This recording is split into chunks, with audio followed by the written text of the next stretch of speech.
Мастер-лига. Наверное, самое заветное словосочетание для всех фанатов PES, а теперь игроков в eFootball, по крайней мере для любителей оффлайна уж точно. Уже более года или даже двух мы продолжаем ждать обновлений в этом режиме, мы продолжаем ждать каких-либо новостей от Konami, но, к сожалению, пока что ничего толкового пока не получили, только новости о переносе. Поэтому какую-либо информацию мы получаем исходя из файлов eFootball, которые проливают свет на то, как проходит работа над этим режимом. И последнее обновление до eFootball 2023 также дает ответы на некоторые вопросы. Что с режимом, обновляется ли он, готовится ли он и так далее. Информации крайне немного, но предлагаю также обсудить ее в рамках данного ролика, поэтому не забывайте поддерживать его своими лайками, в комментариях делитесь своим мнением и обязательно подписывайтесь на этот канал, если находитесь здесь впервые. Ну а мы приступаем.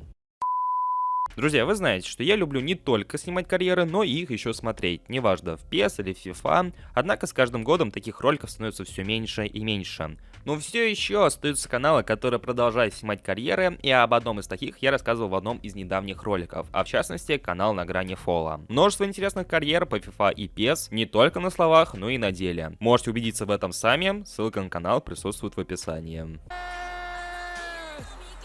Через себя гол!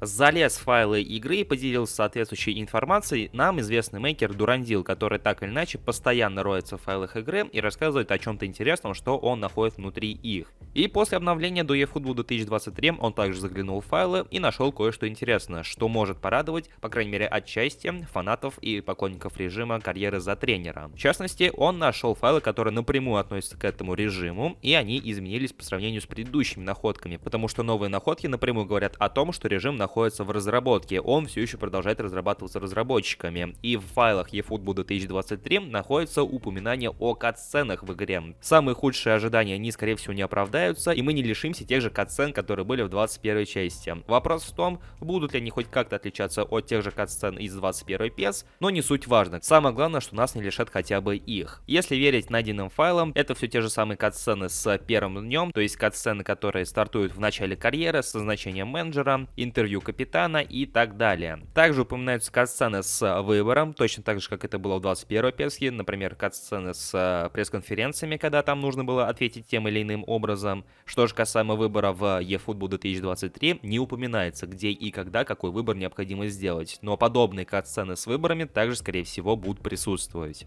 Также эти самые катсцены имеют разделение на Season 1 и Season 2, поскольку у некоторых катсцен присутствует приписка S1 и S2, то отчетливо намекает на первый и второй сезон, поэтому, скорее всего, в различных сезонах нас будет ждать разнообразие катсцен, хотя говорить заранее не приходится. Возможно, это будут все те же самые катсцены, только для разных сезонов, кто знает. Небольшой апдейт посередине ролика, поскольку это видео было записано еще в начале сентября, то произошли некоторые изменения. Мастер-лига вновь напомнила о себе. В частности, она успела засветиться в мобильной версии игры. Конечно, не напрямую, а с помощью очередного дебаг-меню, меню для разработчиков, но все указывает на то, что данный режим тестируется разработчиками, в том числе и на мобильных устройствах также. Вместе с режимом карьеры в мобильной версии также было обнаружено упоминание режима редактирования, который, судя по всему, также тестируется на мобильных устройствах, и что самое главное, Match Pass, о котором мы говорили еще с весны. То есть это небольшое подтверждение Match Pass в eFootball 2023.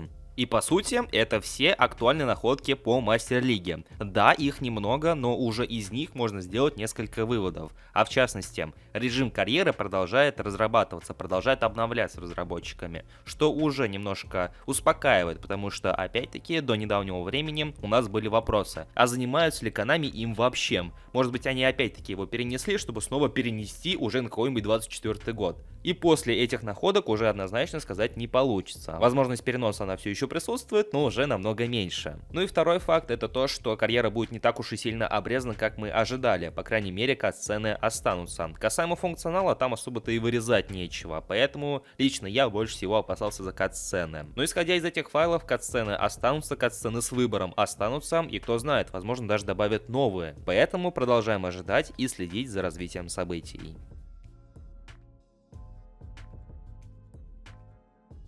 В комментариях под этим роликом я буду ждать ваше мнение по поводу всего услышанного, во что вам нравится играть больше, в онлайн или в офлайн, насколько сильно вы ждете карьеру и будете ли ее покупать, если она будет платным дополнением. Поделитесь своими ответами на эти вопросы в комментариях под роликом. Ну и помимо этого, не забывайте поддерживать это видео своими лайками, подписывайтесь на наши соцсети, ссылки на которые присутствуют в описании, и проверьте подписку на этот канал с колокольчиком. У меня же на сегодня все, я всех благодарю за просмотр этого ролика и желаю вам всем удачи. Всем пока, дорогие друзья!